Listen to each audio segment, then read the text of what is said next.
দলের অবস্থা তেমন ভালো নয়। 9 ম্যাচ খেলে দুর্বার রাজশাহী জিতেছে মাত্র 3টিতে। সুতার ওপর ঝুলছে দলটির প্লে অফ ভাগ্য।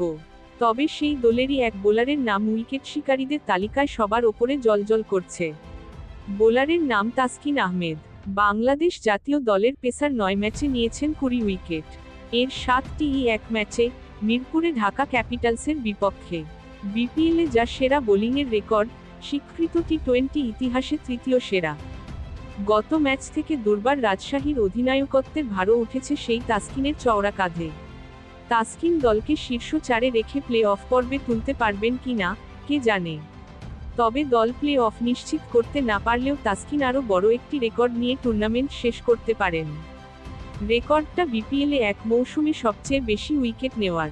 20 উইকেট তো হয়েই গেছে।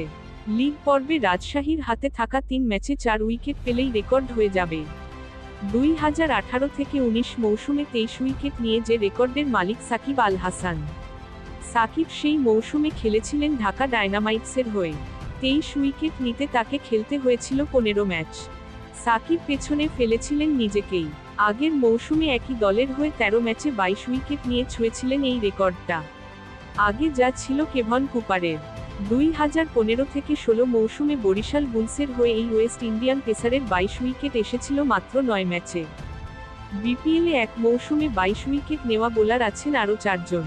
তাদের 3 জনই তা নিয়েছিলেন 2018-19 মৌসুমে। সেই 3 জনের মধ্যেও ছিলেন তাসকিন।